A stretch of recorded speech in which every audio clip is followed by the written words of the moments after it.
새벽 공기가 차갑습니다. 창문을 반쯤 열어두니 희미한 빛이 방 안으로 스며듭니다.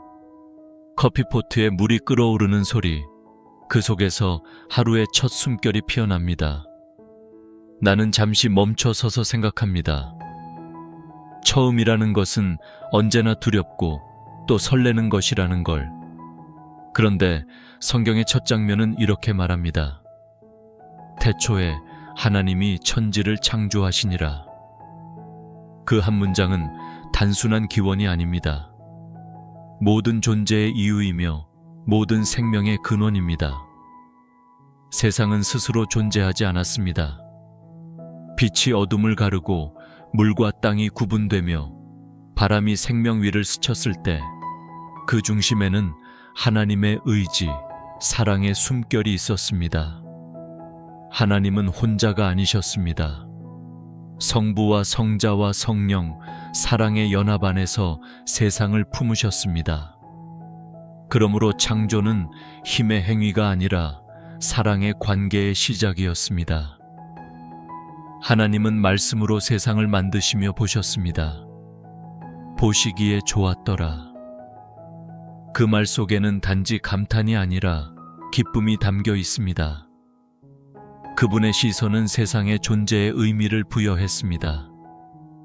그 시선이 닿을 때마다 생명이 일어났고 그분이 좋다 하셨을 때 세상은 비로소 완성되었습니다. 심리학에서는 사람은 누군가 자신을 바라볼 때 존재감을 느낀다고 말합니다. 하나님이 처음 하신 일은 바로 보심이었습니다. 그분의 눈길 안에서 인간은 존재한다는 의미를 얻었습니다. 우리가 살아간다는 것은 결국 그분의 시선 안에 머무른다는 뜻입니다.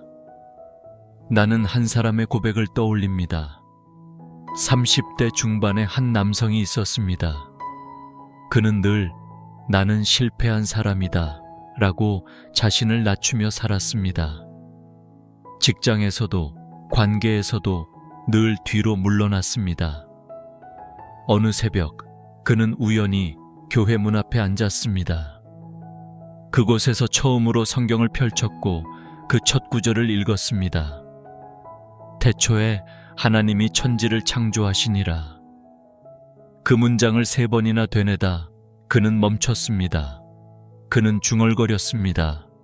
그럼 나도 그분이 만드신 존재인가요?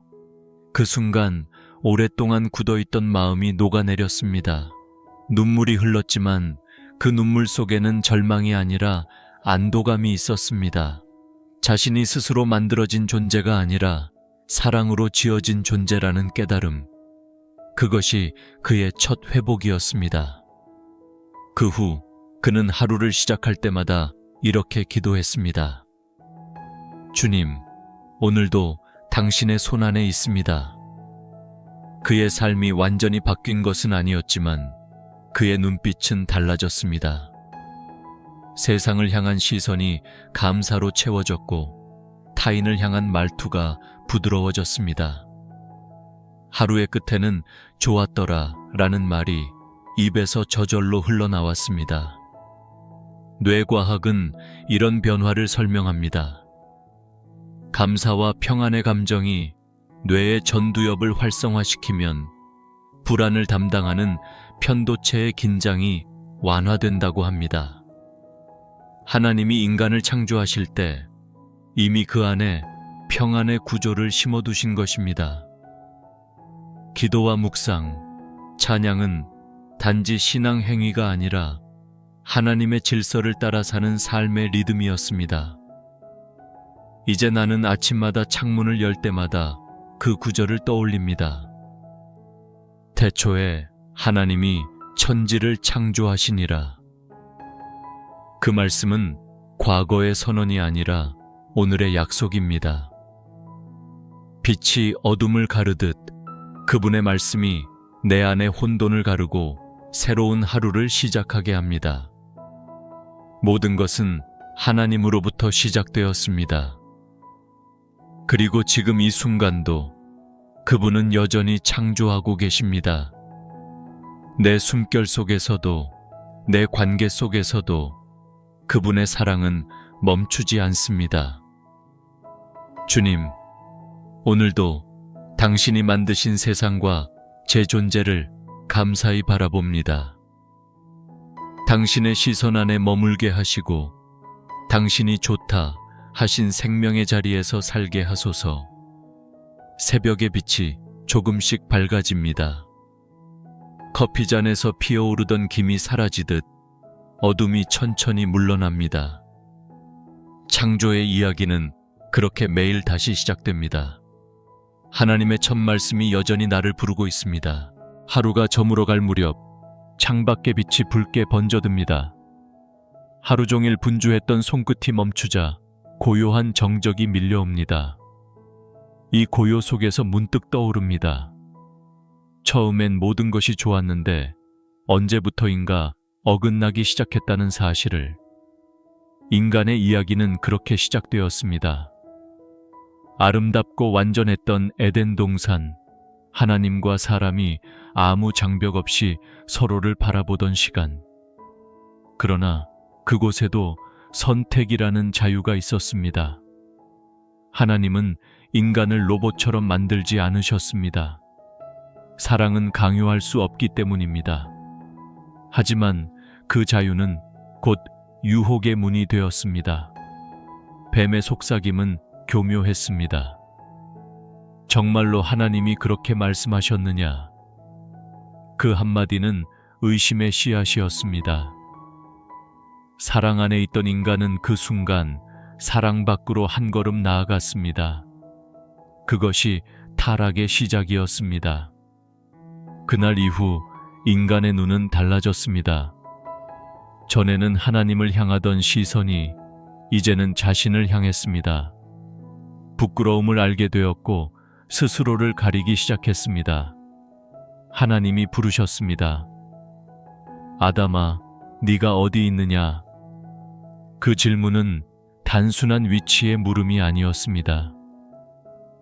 너는 지금 내 사랑 안에 있느냐?는 물음이었습니다. 그 부르심은 지금도 세상 곳곳에서 울립니다. 너는 어디 있느냐? 우리도 자주 그 음성을 듣습니다. 일에 쫓기고 사람에게 지고 스스로에게 낙심할 때 하나님의 목소리가 속삭입니다. 너는 지금 어디 있느냐? 나는 한 중년의 여인을 기억합니다. 그녀는 평생 남편의 폭언 속에서 살아왔습니다. 오랜 시간 자신을 탓했고 내가 부족해서 그렇다고 믿었습니다.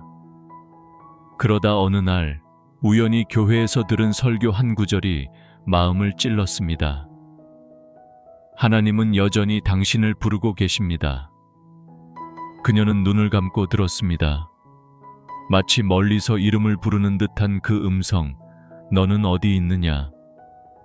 그날 이후 그녀는 매일 새벽마다 하나님께 솔직히 말하기 시작했습니다. 주님, 저는 지금 너무 지쳐 있습니다. 기도는 길지 않았지만 그 안에는 진심이 있었습니다. 얼마 후 그녀의 얼굴에는 평안이 스며들었습니다. 고난이 사라진 것은 아니었지만 하나님이 함께 계시다는 감각이 생긴 것입니다. 그녀는 말했습니다.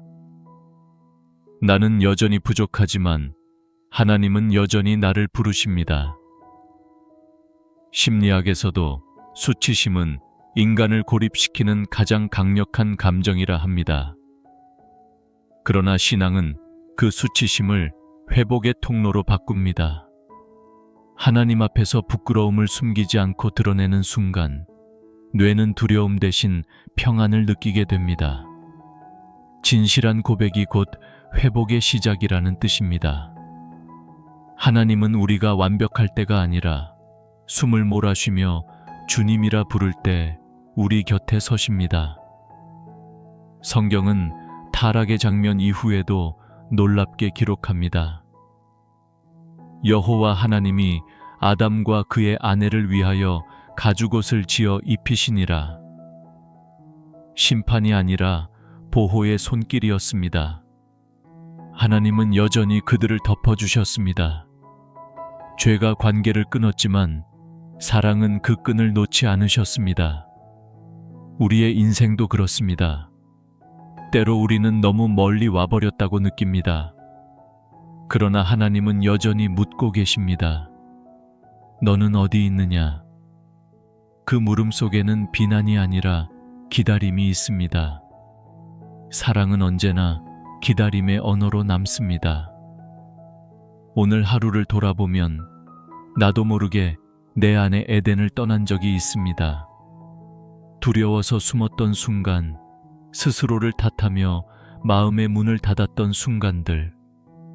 그러나 그때마다 하나님은 내 마음의 울타리 밖에서 조용히 이름을 부르셨습니다. 그분의 사랑은 결코 포기하지 않습니다. 주님, 저는 가끔 당신의 품을 떠나지만 당신은 한 번도 저를 떠난 적이 없으셨습니다. 숨지 않게 하시고 다시 당신의 빛 앞으로 나오게 하소서. 저녁의 마지막 빛이 완전히 사라집니다. 어둠이 찾아오지만 그 속에도 여전히 하나님의 숨결이 있습니다. 사랑은 사라지지 않았습니다. 그분은 여전히 우리를 부르고 계십니다. 너는 어디 있느냐? 새벽 공기가 차갑습니다. 긴 어둠의 끝에서 희미한 빛이 스며들 때 나는 알 수 없는 안도감을 느낍니다. 모든 것이 무너진 듯했던 자리에도 하나님은 여전히 새로운 하루를 허락하십니다. 이것이 바로 약속의 시작입니다. 인간이 하나님을 떠났을 때 세상은 혼란과 고통으로 가득했습니다. 사람은 서로를 탓했고 땅은 저주를 받았습니다. 하나님이 보시기에 좋았던 그 세상이 이제는 피 흘림과 두려움으로 가득했습니다. 그러나 하나님은 그 어둠 속에서도 침묵하지 않으셨습니다. 그분은 여전히 사람을 기억하셨고 사랑을 포기하지 않으셨습니다. 그분의 첫 약속은 에덴의 동산에서부터 시작되었습니다. 여자의 후손이 뱀의 머리를 상하게 하리라. 죄로 끊어진 관계를 다시 잇기 위한 첫 선언이었습니다. 하나님은 심판의 한가운데에서 이미 구원의 씨앗을 심으셨습니다. 그것이 은혜의 본질입니다. 우리가 무너진 자리에서 하나님은 회복의 길을 여십니다. 노아의 홍수, 아브라함의 부르심, 모세의 출애굽, 그 모든 역사는 한 가지 약속의 반복이었습니다. 내가 너희와 함께하리라. 하나님은 사람의 실패에도 불구하고 끊임없이 함께하겠다고 약속하셨습니다. 그 약속은 변하지 않았고 시간이 지나도 여전히 살아 있습니다. 한 청년이 있었습니다. 그는 어린 시절부터 신앙 안에서 자랐지만 성인이 된 후 하나님을 멀리했습니다. 기도는 형식이 되었고 마음은 점점 메말라갔습니다. 그러던 어느 날 그는 우연히 들은 찬양 가사 한 줄에 멈췄습니다. 주님은 약속을 잊지 않으시네. 그 한 줄이 그의 마음을 울렸습니다. 그는 자신이 하나님을 잊었을 뿐 하나님은 단 한 번도 자신을 잊지 않으셨다는 것을 깨달았습니다. 그날 이후 그는 다시 말씀을 펴기 시작했습니다. 성경의 이야기는 낯설었지만 이상하게 따뜻했습니다. 그는 말했습니다. 하나님의 약속은 언제나 기다리고 있었어요. 내가 돌아오기를 마치 오래된 편지처럼요. 우리가 흔히 약속을 믿기 어려워하는 이유는 세상의 약속이 너무 쉽게 깨지기 때문입니다. 사람의 말은 바뀌고 상황은 변합니다. 그러나 하나님의 약속은 그분의 성품에서 비롯됩니다. 그분은 변하지 않으시는 분이기에 그분의 약속 또한 영원히 신실합니다. 심리학에서는 기대 회복이라는 개념이 있습니다. 절망 속에서도 누군가 자신을 향해 괜찮다고 말할 때 우리의 뇌는 새로운 가능성을 인식하기 시작합니다. 하나님의 약속은 그와 같습니다. 삶의 혼돈 속에서도 내가 너와 함께하겠다는 그 음성이 들릴 때 우리의 내면은 다시 숨을 쉽니다. 믿음은 그렇게 회복됩니다. 나는 종종 내 마음의 중심이 흔들릴 때마다 아브라함을 떠올립니다. 그는 늙은 몸으로 약속을 붙잡았습니다. 현실로는 불가능했지만 그는 믿었습니다. 하나님은 약속하신 것을 이루시는 분이다. 그 믿음이 그의 생애를 지탱했습니다. 하나님의 약속은 결코 빠르지 않지만 결코 늦지도 않습니다. 그분의 시간 안에서 모든 것은 완성됩니다. 어쩌면 나의 삶도 아직 미완의 이야기일지 모릅니다. 그러나 약속이 있다면 그 미완은 결코 헛되지 않습니다. 우리가 붙들 약속은 단 하나입니다. 내가 너를 버리지 아니하고 떠나지 아니하리라. 그 말씀이 오늘을 견디게 합니다.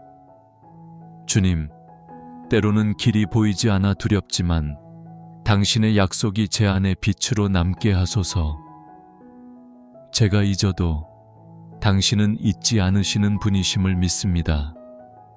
새벽의 빛이 점점 강해집니다. 어둠은 여전히 남아있지만 그 빛이 내 안에서 희미하게 피어오릅니다. 하나님은 오늘도 약속을 지키고 계십니다. 그리고 그 약속은 지금 나의 하루 속에서도 이어지고 있습니다. 겨울의 새벽은 조용하고 차갑습니다. 숨을 내쉴 때마다 하얀 입김이 피어오릅니다. 이처럼 모든 것이 식어버린 세상 속에서 하나님의 약속은 한 아이의 울음으로 시작되었습니다. 그분은 하늘의 영광을 내려놓고 한 아기의 모습으로 이 땅에 오셨습니다. 이것이 성육신, 곧 말씀이 사람이 되신 사건입니다. 요한복음은 말합니다. 태초에 말씀이 계시니라. 말씀이 육신이 되어 우리 가운데 거하심에. 말씀이 육신이 되셨다는 것은 하나님이 멀리서 말씀만 하신 분이 아니라 우리의 삶 속으로 들어오신 분이라는 뜻입니다. 하늘의 하나님이 사람의 언어, 사람의 눈물, 사람의 숨결을 입으셨습니다. 그분은 우리를 멀리서 바라보지 않으셨습니다. 그분은 우리 곁으로 오셨습니다. 나는 이 진리를 생각할 때마다 작은 아기의 손을 떠올립니다. 연약하지만 따뜻한 그 손, 그 속에는 세상을 바꾸는 힘이 숨어 있습니다. 하나님은 강함으로 오지 않으시고 가장 약한 모습으로 세상에 들어오셨습니다. 그것이 사랑의 방식이었습니다. 인간의 본능은 강한 것을 찾습니다. 높은 자리를 원하고 큰 능력을 바라봅니다. 그러나 하나님은 낮은 자리에 오셨습니다. 말구유의 냄새 속에서 찬바람 부는 들판 한가운데에서 가장 보잘것없는 모습으로 오셨습니다. 왜냐하면 그분의 목적은 지배가 아니라 함께함이었기 때문입니다. 한 노신사가 있었습니다. 그는 평생 신앙생활을 했지만 마음속 어딘가에 늘 거리감이 있었습니다. 하나님은 너무 멀리 계신 분 같아요. 그의 기도는 늘 공허했고 예배 중에도 눈물이 나지 않았습니다. 그러던 어느 날 성탄 예배에서 아이들의 찬양을 듣던 중 갑자기 마음이 무너졌습니다. 하늘의 하나님이 아기로 오셨다. 그 단순한 가사 한 줄이 그의 내면 깊은 곳을 울렸습니다. 그는 그날 일기에 이렇게 적었습니다. 하나님은 내게 다가오시기 위해 사람이 되셨다. 그분은 멀리 계신 분이 아니라 내 숨결 가까이에 계신 분이었다. 그 후 그의 신앙은 달라졌습니다. 그는 말로 설명할 수 없는 평안을 경험했습니다. 함께 하심의 실체를 느낀 것입니다. 심리학에서는 공감이란 단어를 이렇게 정의합니다. 누군가의 감정 안으로 들어가 함께 느끼는 것. 하나님의 성육신은 바로 그 공감의 완성입니다. 그분은 우리의 고통 안으로 들어오셨고 우리의 눈물 속에서 함께 우셨습니다. 히브리서에는 이렇게 기록되어 있습니다. 그는 우리의 연약함을 동정하지 못하실 리가 아니시다. 이 말은 곧 하나님은 우리의 상처를 알고 계신다는 뜻입니다. 그분은 멀리서 바라보시는 분이 아니라 내 안에서 함께 아파하시는 분입니다. 나는 가끔 내 안에 메마른 시간들을 떠올립니다. 기도가 막히고 말씀이 멀게 느껴질 때가 있습니다. 그때마다 마음속으로 이렇게 고백합니다. 주님, 당신은 나의 고통을 알고 계시죠? 그러면 묘한 평안이 밀려옵니다. 그분이 나를 이해하고 계신다는 확신, 그것이 성육신의 능력입니다. 하나님이 사람이 되셨다는 것은 내가 결코 혼자가 아니라는 뜻이기 때문입니다. 하나님은 사랑을 말로만 하지 않으셨습니다. 그분은 사랑을 몸으로 보여주셨습니다. 하늘의 거룩이 흙먼지를 뒤집었으며 걸으셨습니다. 그분은 나처럼 피곤하셨고, 나처럼 울었고, 나처럼 시험을 받으셨습니다. 그러나 끝내 그분의 마음은 흔들리지 않았습니다. 사랑 때문이었습니다. 주님, 당신이 사람이 되심으로 제 외로움이 끝났습니다. 하늘의 거리를 넘어 제 안에 오신 당신, 그 사랑을 오늘 다시 기억하게 하소서. 새벽이 완전히 밝았습니다. 하늘과 땅이 만나는 시간, 그 경계 위에 서서 나는 생각합니다. 하나님이 사람이 되셨다는 것은 하늘이 땅에 닿았다는 뜻이고 영원히 내 시간 안으로 들어왔다는 고백입니다. 그날 이후 세상은 더 이상 어둠 속에 머물지 않았습니다. 빛이 사람의 모습으로 오셨기 때문입니다. 그분의 이름은 예수, 약속이 이루어진 이름입니다. 하늘이 붉게 물들던 오후였습니다. 바람 한 점 없는 골고다 언덕 위, 세상은 숨을 죽인 듯 고요했습니다. 사람들은 조용히 바라보았고 하늘조차 빛을 거두어 어두워졌습니다. 그곳에 한 사람이 있었습니다. 그분은 손과 발이 못에 박힌 채 아무 말 없이 세상을 품고 있었습니다.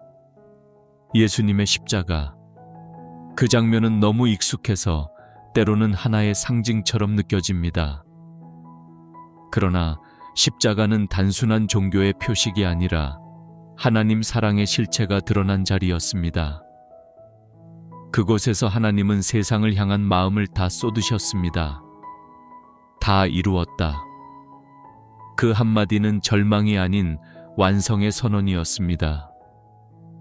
예수님은 세상의 죄를 짊어지고 그 길을 걸으셨습니다. 그분의 고난은 단순히 육체적 고통이 아니었습니다. 배신당한 외로움, 사랑했던 사람들에게 외면당한 슬픔, 그리고 마지막 순간까지도 사람을 용서하려는 마음. 그 모든 것이 십자가 위에서 하나로 모였습니다. 그분은 인간의 모든 죄를 대신해 침묵하셨습니다. 그 침묵 속에 사랑이 있었습니다. 나는 가끔 그 장면을 상상합니다. 십자가 아래에 서 있는 한 여인, 그의 눈에는 눈물이 흘러내립니다. 그 여인은 말하지 않아도 알았습니다. 저분이 죽으시는 이유가 자신 때문임을. 그 눈물은 죄책감이 아니라 이해할 수 없는 사랑에 대한 놀라움이었습니다. 그 사랑은 도무지 인간의 방식으로는 설명될 수 없었습니다. 한 중년의 남자가 있었습니다. 그는 오랫동안 신앙을 떠나 살았습니다. 어린 시절 교회를 다녔지만 인생의 실패와 상처 속에서 하나님을 원망했습니다. 그러던 어느 날 친구의 권유로 부활절 예배에 참석했습니다. 그는 설교가 시작된 지 얼마 되지 않아 눈을 감았습니다. 예수님은 당신의 죄를 대신하여 십자가에 달리셨습니다. 그 말을 들었을 때 이상하게도 가슴이 뻐근해졌습니다. 그는 속으로 이렇게 말했습니다. 그게 나 때문이었다면 나는 이제 어떻게 살아야 하나요? 그날 이후 그는 매일 밤 짧게 기도했습니다. 주님, 저를 위해 흘리신 피를 헛되이 하지 않게 하소서. 그의 삶은 조금씩 달라졌습니다. 마음의 분노가 줄고 미움이 사라졌습니다. 누군가를 용서할 수 있을 만큼 마음이 넓어졌습니다. 그는 깨달았습니다. 십자가는 나를 정죄하는 것이 아니라 나를 다시 살게 하는 사랑이었구나. 심리학에서는 대속적 공감이라는 표현이 있습니다. 타인의 고통을 대신 느끼는 마음, 그것이 진정한 사랑의 본질이라고 말합니다. 십자가는 그 대속의 극치였습니다. 하나님은 인간의 고통을 대신 느끼는 분으로 오셨습니다. 우리의 상처를 품고 우리의 죄를 지시고 그분은 침묵 속에서 우리를 끌어안으셨습니다. 그분의 상처가 곧 우리의 치유가 되었습니다. 십자가 앞에 서면 우리는 비로소 자신을 보게 됩니다. 나의 욕심, 나의 교만, 나의 불신이 그분의 손에 박힌 못과 같음을 깨닫게 됩니다.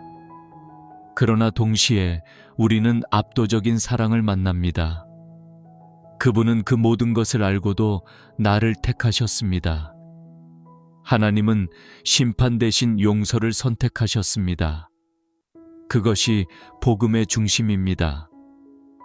예수님이 숨을 거두신 그 순간 성전의 휘장이 위에서 아래로 찢어졌습니다. 그것은 하나님과 인간 사이를 가로막던 벽이 사라졌다는 뜻이었습니다.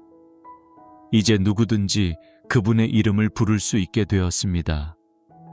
그분의 죽음은 끝이 아니라 시작이었습니다. 십자가는 실패가 아니라 사랑의 완성이었습니다. 나는 때때로 이 구절을 묵상합니다.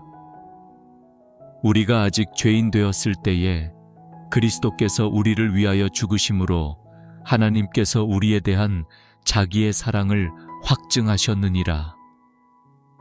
이 말씀을 마음속에 담고 있을 때 삶의 고난이 덜어지는 것은 아닙니다. 그러나 그 고난의 의미가 달라집니다. 예수님이 이미 모든 고통의 끝에 서 계시기 때문입니다. 사랑은 말이 아니라 희생으로 증명됩니다. 하나님은 그 사실을 십자가에서 보여주셨습니다. 그분은 고통을 피하지 않으셨습니다. 오히려 고통 한가운데로 들어가셨습니다. 그곳에서 죄와 죽음을 이기셨고 그 사랑으로 세상을 다시 품으셨습니다. 주님, 당신의 십자가 앞에서 다시 멈춥니다. 제가 만든 상처들 속에서도 당신은 저를 사랑하셨습니다. 그 사랑이 제 삶의 이유가 되게 하소서. 하늘이 어두워졌지만 그 어둠 속에서 새로운 빛이 준비되고 있었습니다. 십자가는 끝이 아니라 부활의 문이었습니다. 그분은 죽음으로 사랑을 완성하셨고 이제 그 사랑은 생명으로 피어날 것입니다. 어둠은 길었습니다. 십자가의 자리에 남은 것은 침묵뿐이었습니다. 사람들은 모두 흩어졌고 하늘은 닫힌 듯 했습니다. 예수님이 세상을 떠난 그날, 제자들은 아무 말도 할 수 없었습니다. 그들의 마음에는 무너진 믿음, 끝난 이야기만 남아 있었습니다. 모든 것이 끝났다고 생각했습니다. 그러나 하나님은 그 끝의 자리에서 새 이야기를 준비하고 계셨습니다. 안식일이 지나고 새벽이 밝아오던 날, 막달라 마리아가 무덤을 찾았습니다. 그녀는 단지 주님의 시신이라도 곁에 두고 싶었습니다. 그러나 무덤의 돌문은 이미 굴려져 있었고 그 안은 비어 있었습니다. 그녀는 울었습니다. 누가 내 주님을 가져갔을까? 그때 누군가 부드럽게 물었습니다. 여인아, 어찌하여 울고 있느냐? 그녀는 돌아보았지만 알아보지 못했습니다.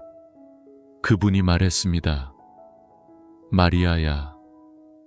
그 한마디, 이름을 부르는 음성에 그녀의 영혼이 깨어났습니다. 그는 부활하신 주님이셨습니다. 그 순간 죽음은 끝이 아니라 통로가 되었습니다. 하나님은 절망의 자리에서 생명을 피워내셨습니다. 부활은 단지 예수님의 승리만이 아닙니다. 그분 안에서 우리 또한 새로운 생명을 얻었다는 선언이었습니다. 하나님은 무덤조차 생명의 자리로 바꾸셨습니다. 나는 새벽의 장면을 자주 떠올립니다. 세상이 아직 어둡고 조용한 시간, 그러나 동쪽 하늘 저편에서 희미한 빛이 시작될 때 그 순간의 공기는 설명할 수 없는 기대감으로 가득합니다. 부활은 바로 그런 순간입니다. 아직 완전히 밝지 않았지만 이미 어둠이 물러가고 있는 시간. 믿음이란 그 새벽의 빛을 먼저 보는 눈입니다. 한 노부인이 있었습니다. 그녀는 오랜 세월 병상에 누워 있었습니다. 병원 창문으로 보이는 하늘만 바라보며 하나님, 제게 아직 이유가 있을까요? 라고 자주 묻곤 했습니다. 어느 부활절 새벽, 병실에서 예배 영상을 보다가 그녀는 화면 속 찬양을 들으며 눈을 감았습니다. 죽음 이기신 주, 내 삶의 주님. 그 가사가 끝날 무렵 그녀는 속삭였습니다. 주님이 살아계시니 나도 살아있습니다. 그날 이후 그녀의 표정은 달라졌습니다. 몸은 여전히 연약했지만 마음은 평안했습니다. 그녀는 병실을 기도의 자리로 바꾸었습니다. 그녀는 말했습니다. 나는 부활을 믿는 사람입니다. 그래서 오늘도 절망하지 않습니다. 심리학자들은 인간이 가장 두려워하는 감정이 무력감이라고 말합니다. 자신이 아무것도 할 수 없다고 느낄 때 뇌는 생존의 의지를 잃어버립니다. 그러나 믿음은 그 무력감의 자리에 소망이라는 새 회로를 만듭니다. 부활의 믿음이란 불가능 속에서도 하나님은 여전히 일하신다고 확신하는 마음입니다. 죽음을 이긴 사랑은 그 어떤 상황도 끝이 될 수 없게 만듭니다. 예수님은 무덤에서 나오신 후 제자들을 찾아가셨습니다. 그들은 두려움에 문을 걸어 잠그고 있었습니다. 그분은 문을 열지 않고 그들의 한가운데 서셨습니다. 너희에게 평강이 있을지어다. 그 말은 단순한 인사가 아니었습니다. 그분은 상처 입은 손을 보여주시며 말씀하셨습니다. 두려워하지 말라. 그들의 눈에 눈물이 고였습니다. 죽음보다 강한 사랑이 그들을 찾아왔기 때문입니다. 그날 이후 제자들은 변했습니다. 그들은 더 이상 숨어 있지 않았습니다. 세상 끝까지 나아가 복음을 전했습니다. 그들의 담대함은 스스로 생긴 것이 아니었습니다. 죽음이 더 이상 마지막이 아님을 본 사람만이 그렇게 살 수 있었습니다. 나 역시 삶의 무덤을 여러 번 경험했습니다. 기도가 닫힌 듯하고 마음이 굳어버린 시간들. 그러나 그때마다 주님은 내 이름을 부르셨습니다. 네가 왜 울고 있느냐? 그 음성이 들리면 마음속 어둠이 조금씩 물러갑니다. 주님은 지금도 살아계시기에 절망은 더 이상 영원하지 않습니다. 성경은 말합니다. 나는 부활이요 생명이니 나를 믿는 자는 죽어도 살겠고 살아서 나를 믿는 자는 영원히 죽지 아니하리라. 이 말씀은 단지 미래의 약속이 아니라 오늘을 살아가는 나의 힘입니다. 부활은 언젠가 일어날 사건이 아니라 지금 이 순간 내 안에서 시작되는 생명입니다. 주님, 당신의 부활이 제 안에 죽은 믿음을 다시 살리셨습니다. 어둠이 남아있을지라도 그 어둠 속에서 새벽을 보게 하소서. 죽음을 이기신 그 사랑이 오늘 제 안에 살아 숨쉬게 하소서. 새벽이 완전히 밝아옵니다. 들판 위의 공기가 서서히 따뜻해지고 먼 산의 능선 위로 빛이 번집니다. 모든 것은 여전히 조용하지만 세상은 이미 새로워졌습니다. 죽음이 끝이 아니었습니다. 부활은 하나님의 사랑이 가장 깊은 밤을 뚫고 피워낸 빛이었습니다. 그 빛이 오늘 내 영혼에도 스며듭니다.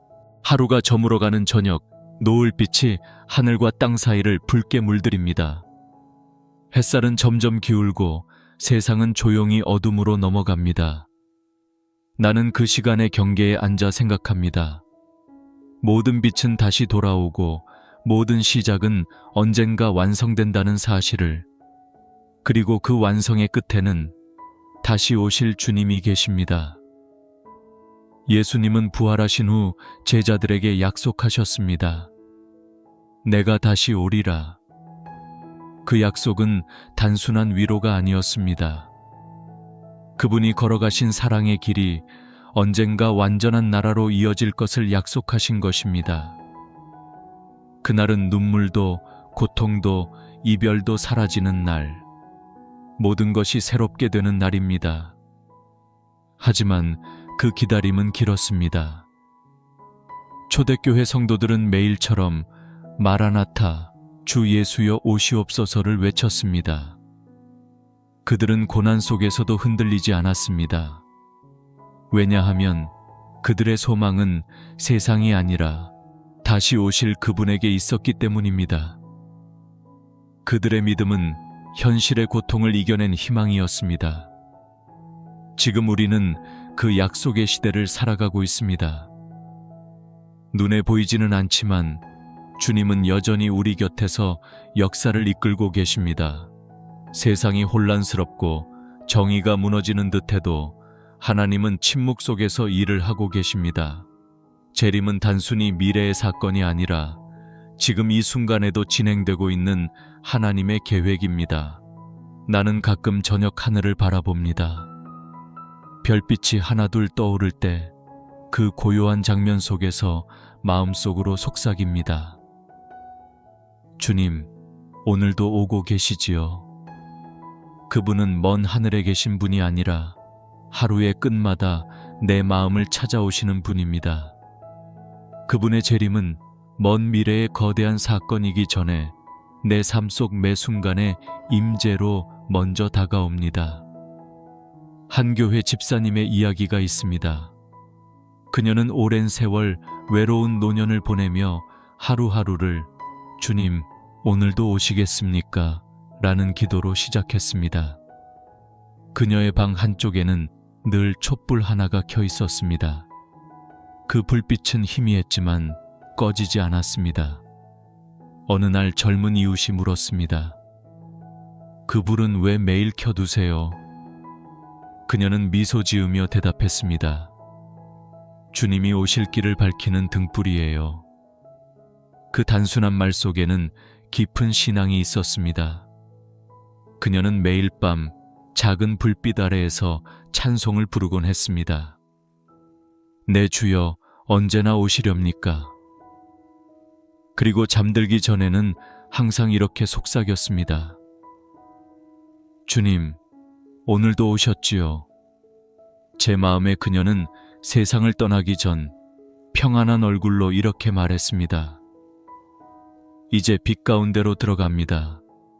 주님은 약속대로 오셨습니다. 내가 기다린 그분은 한 번도 늦지 않으셨습니다. 그녀의 마지막 미소는 두려움이 아니라 긴 기다림이 끝난 사람의 안식이었습니다. 신학자들은 재림을 완성된 사랑의 귀환이라 부릅니다. 그것은 세상의 종말이 아니라 하나님의 사랑이 완전하게 드러나는 순간입니다. 모든 불의가 심판받고 모든 눈물이 닦이는 날, 하나님과 사람 사이의 모든 거리가 사라집니다. 그날은 두려움의 날이 아니라 회복의 날입니다. 심리학에서도 기다림의 신앙은 흥미로운 주제를 다룹니다. 기다림은 불안을 유발하지만 그 기다림 속에 소망이 섞이면 마음의 구조가 달라진다고 합니다. 하나님의 사람은 그 기다림 속에서 평안을 배웁니다. 재림을 믿는다는 것은 결국 하나님이 여전히 일하고 계신다는 사실을 신뢰하는 것입니다. 예수님은 말씀하셨습니다. 너희는 마음에 근심하지 말라. 하나님을 믿으니 또 나를 믿으라. 내 아버지 집에는 거할 곳이 많도다. 내가 너희를 위하여 거처를 예비하러 가노니 가서 너희를 위하여 거처를 예비하면 다시 와서 너희를 내게로 영접하리라. 그 약속은 변하지 않았습니다. 하나님은 여전히 우리를 향해 오고 계십니다. 그분의 발걸음은 느리지만 결코 멈추지 않습니다. 나는 오늘도 그 약속을 붙듭니다. 세상이 흔들려도 내 마음이 약해져도 주님의 오심은 멀지 않았다는 사실이 나를 일으킵니다. 그분은 다시 오실 것입니다. 영광 가운데, 빛 가운데, 그리고 사랑 가운데. 주님, 당신의 오심을 기다립니다. 이 세상이 어두워질수록 그 빛을 더 선명히 보게 하소서. 제가 조급하지 않게 하시고 기다림의 시간 속에서도 당신의 임재를 느끼게 하소서. 밤하늘의 별빛이 깊어집니다. 그러나 어둠 속에서도 나는 알고 있습니다. 새벽은 반드시 옵니다. 그 새벽, 주님이 오십니다. 그날의 빛은 모든 어둠을 삼킬 것입니다. 재림은 약속의 끝이 아니라 사랑의 완성입니다. 그리고 그 사랑은 이미 오늘 내 마음의 문을 두드리고 계십니다. 새벽이 완전히 밝아오자 공기 속에서 빛이 느껴집니다. 세상은 여전히 같은 모습이지만 마음 한켠에서 설명할 수 없는 평안이 피어납니다. 그것은 언젠가 오게 될 영원한 나라를 하나님께서 미리 내 안에 보여주신 듯한 순간입니다. 성경은 말합니다. 새 하늘과 새 땅을 보니 처음 하늘과 처음 땅이 없어졌고 바다도 다시 있지 않더라. 그 말씀은 세상의 소멸이 아니라 완전한 회복의 선언입니다. 하나님이 창조하신 세계가 죄로 인해 깨어졌던 그 질서를 다시 아름답게 새롭게 하시는 장면입니다. 하나님은 처음과 끝을 모두 품고 계신 분, 그분의 사랑은 영원을 향해 흐르고 있습니다. 나는 종종 창문을 열고 멀리 하늘을 바라봅니다. 그 하늘 아래에서 수많은 생명이 숨쉬고 끝없이 이어지는 바람이 모든 존재를 감싸 안습니다. 그 순간 문득 이런 생각이 듭니다. 하나님과 함께 산다는 것은 아마 이런 평안의 감정이겠구나. 그분의 나라란 특별한 공간이 아니라 하나님이 온전히 함께 하시는 관계의 완성입니다. 요한계시록은 그 나라를 이렇게 묘사합니다. 하나님이 그들과 함께 계시니 그들은 하나님의 백성이 되고 하나님은 친히 그들과 함께 계시리라. 그 말씀은 약속 이상의 고백입니다. 하나님은 멀리 계시지 않습니다. 그분은 우리 곁에 그리고 우리 안에 거하십니다. 영원한 나라는 먼 미래의 장소가 아니라 이미 지금 이 순간부터 시작되고 있습니다. 나는 오래전 한 노신부의 이야기를 기억합니다. 그는 평생 사람들을 위로하며 섬기다가 마지막 병상에서 조용히 미소 지었습니다. 누군가 물었습니다. 신부님, 무섭지 않으세요? 그는 부드럽게 웃으며 대답했습니다. 무섭지 않습니다. 나는 단지 이곳에서 저곳으로 옮겨갈 뿐이에요. 주님이 계신 곳으로요. 그의 눈빛은 두려움이 아니라 그리움이었습니다. 그는 이미 영혼의 문턱을 넘어 주님 품으로 걸어가는 사람이었습니다. 그의 말은 내 마음에 오래 남았습니다. 하나님과 함께 사는 삶이란 죽음 이후에 갑자기 시작되는 것이 아니라 지금 이 땅에서도 이미 배우고 익혀가는 길이라는 생각이 들었습니다. 우리가 사랑할 때, 용서할 때, 감사할 때, 그 순간마다 하나님의 나라가 우리 안에 스며듭니다. 천국은 멀리 있지 않습니다. 하나님이 함께 하시는 곳, 바로 그 자리가 천국입니다. 뇌과학에서도 흥미로운 연구가 있습니다. 감사와 사랑, 용서의 감정을 자주 표현하는 사람은 뇌의 전두엽과 편도체의 연결이 강화되어 공포나 분노를 덜 느낀다고 합니다.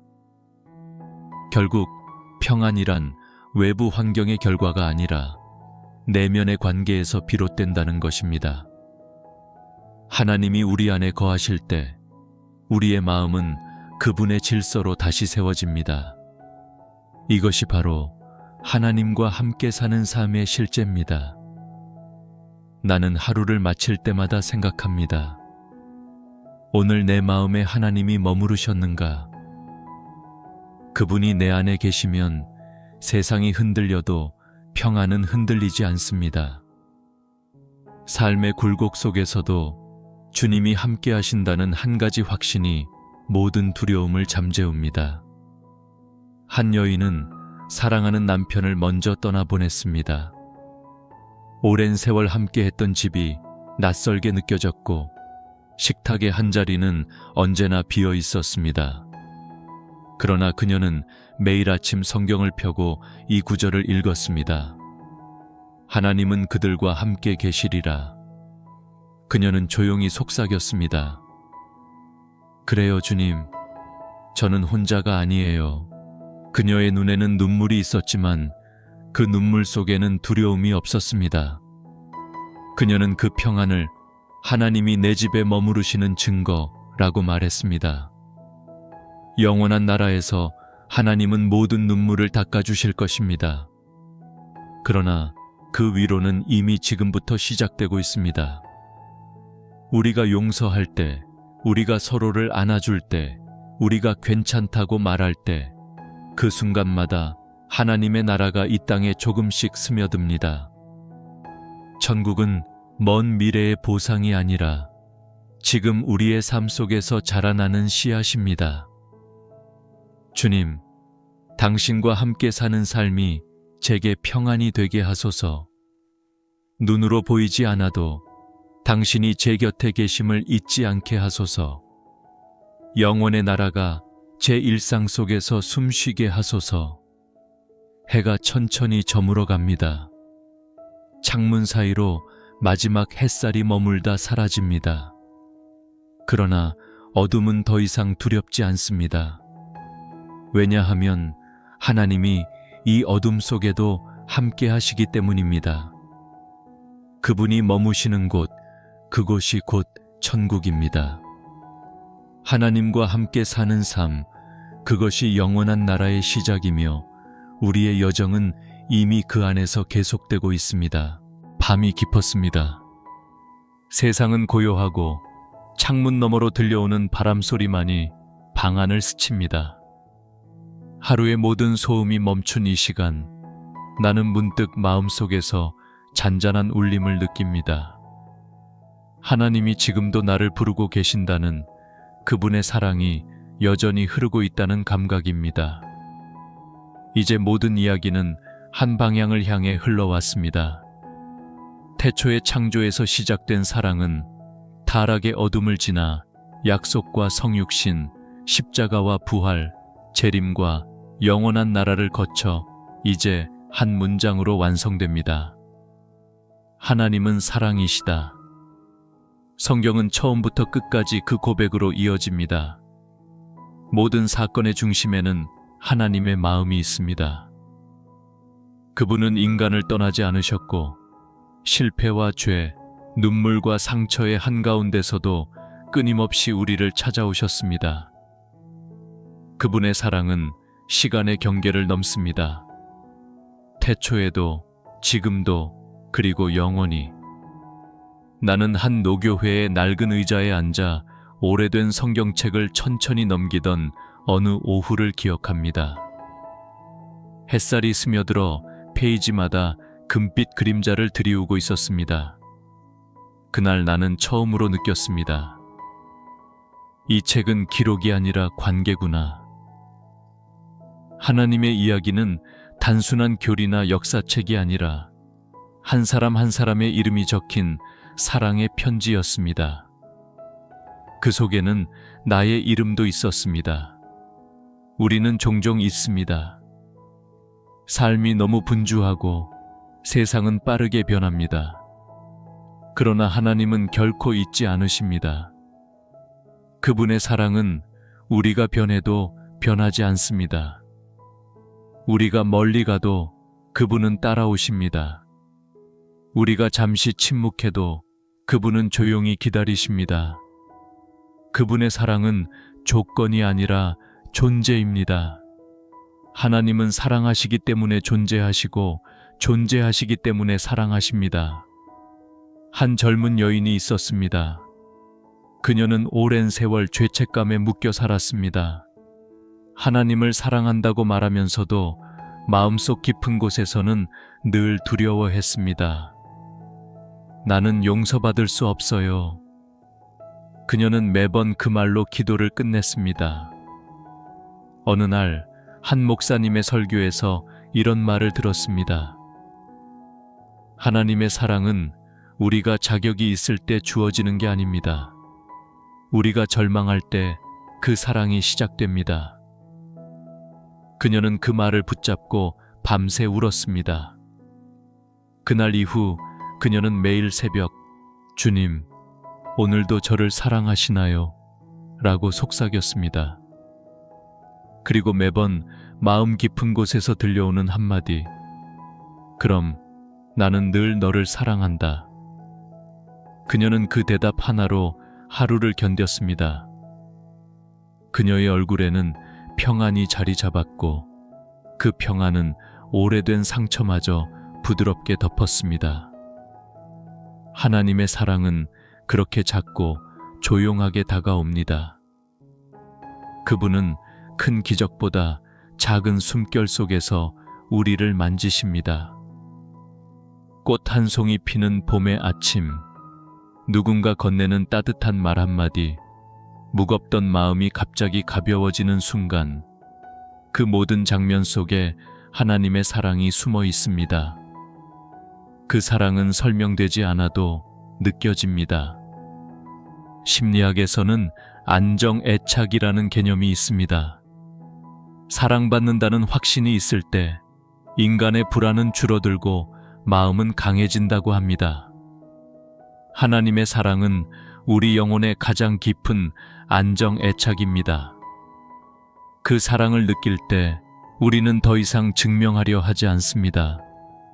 그저 존재 자체로 충분함을 압니다. 하나님이 나를 붙드신다는 사실이 삶의 모든 흔들림보다 더 단단한 뿌리가 됩니다. 나는 가끔 조용히 기도합니다. 주님, 이 사랑이 끝나지 않게 하소서. 그러나 곧 깨닫습니다. 그 사랑은 애초에 끝날 수 없다는 것을. 하나님의 사랑은 시작도 끝도 없습니다. 그분은 시간 밖에서 영원이라는 이름으로 우리를 품고 계십니다. 성경의 마지막 문장은 이렇게 맺습니다. 주 예수여 오시옵소서. 그리고 그 다음 구절, 주 예수의 은혜가 모든 자들에게 있을지어다. 하나님의 이야기는 은혜로 끝납니다. 그러나 사실 그것은 끝이 아니라 새로운 시작입니다. 하나님의 사랑은 결코 마침표로 끝나지 않습니다. 그분의 은혜는 매일 새롭게 우리를 찾아옵니다. 주님, 당신의 사랑이 제 안에 머무르게 하소서. 시간이 흘러도 세상이 변해도 그 사랑 하나로 오늘을 살게 하소서.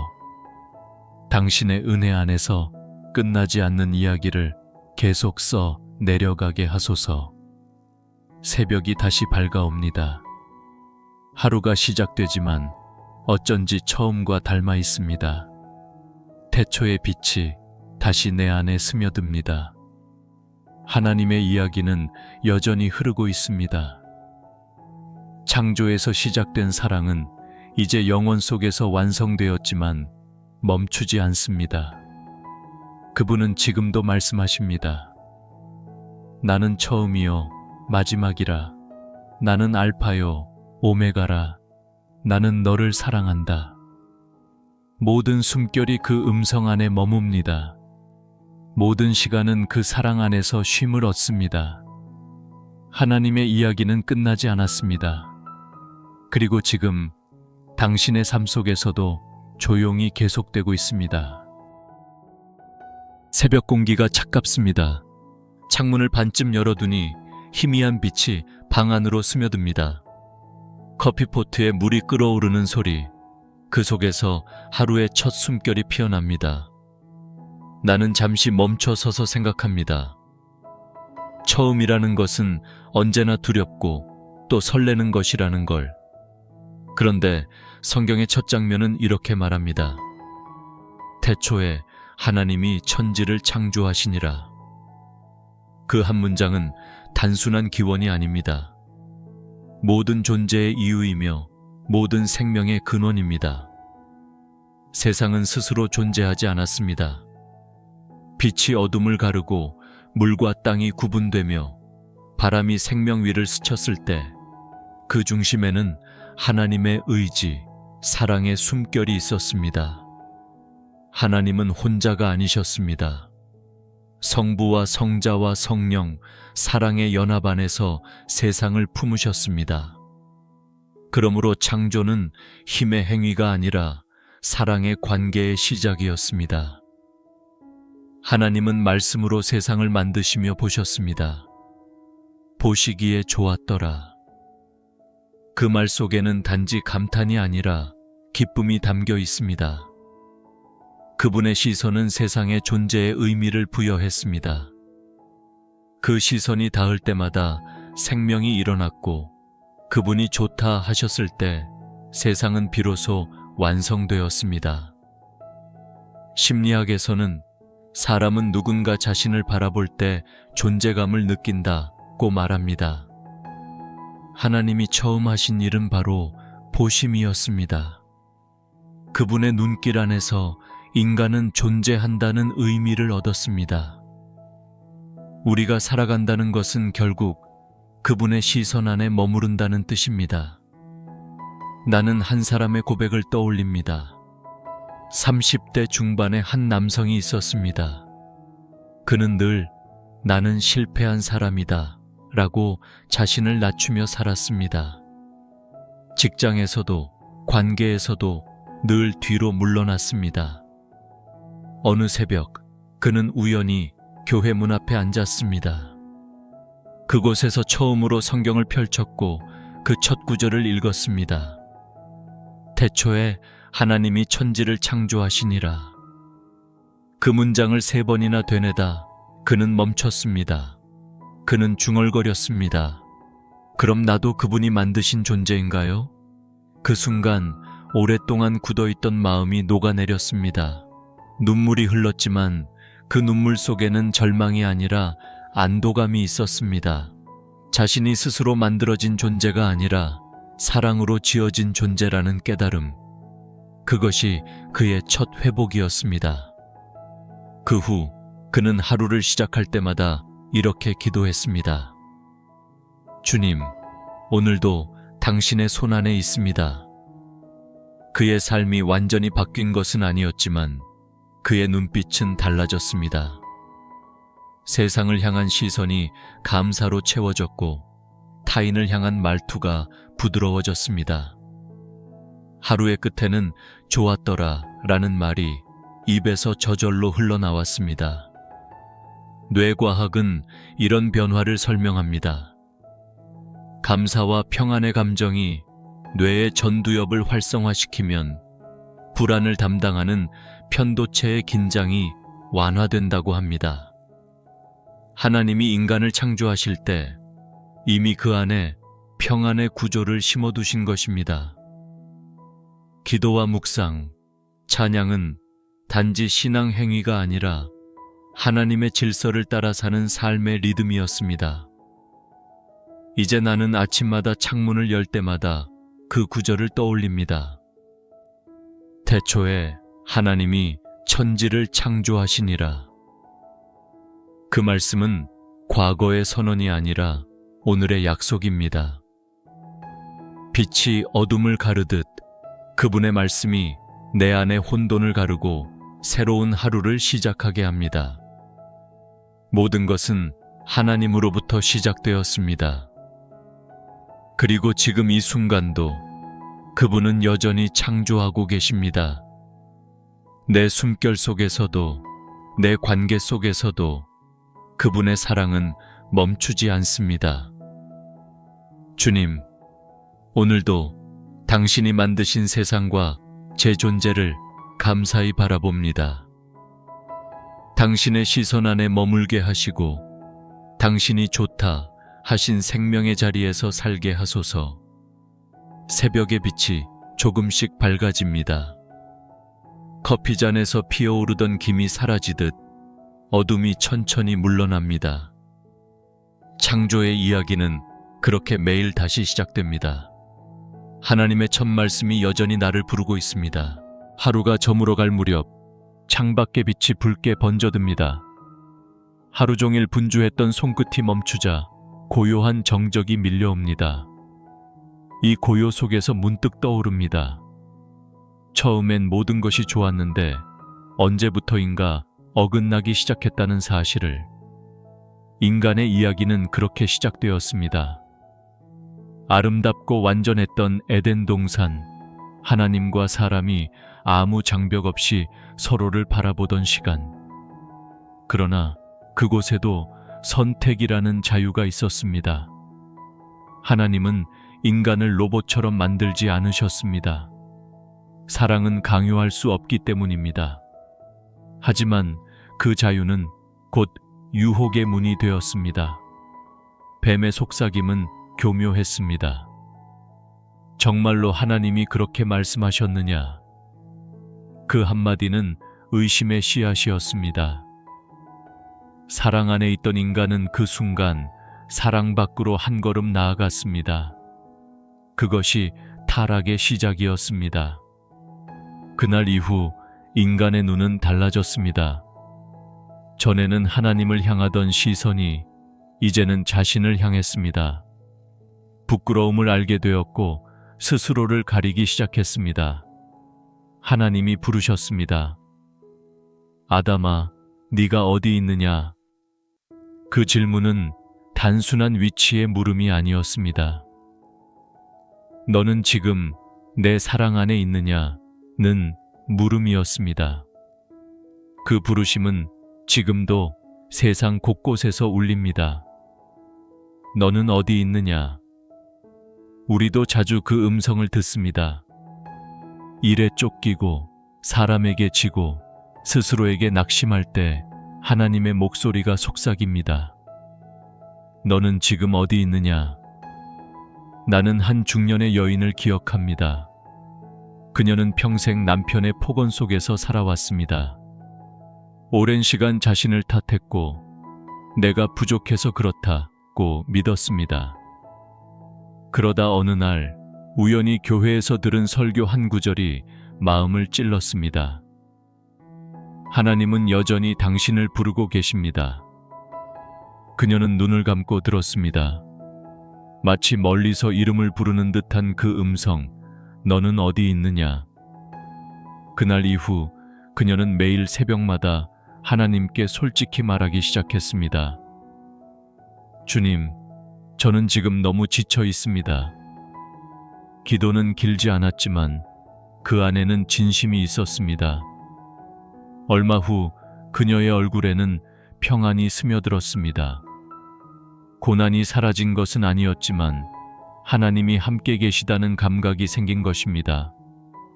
그녀는 말했습니다. 나는 여전히 부족하지만 하나님은 여전히 나를 부르십니다. 심리학에서도 수치심은 인간을 고립시키는 가장 강력한 감정이라 합니다.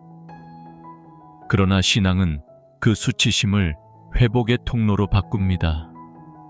하나님 앞에서 부끄러움을 숨기지 않고 드러내는 순간, 뇌는 두려움 대신 평안을 느끼게 됩니다. 진실한 고백이 곧 회복의 시작이라는 뜻입니다. 하나님은 우리가 완벽할 때가 아니라 숨을 몰아쉬며 주님이라 부를 때 우리 곁에 서십니다.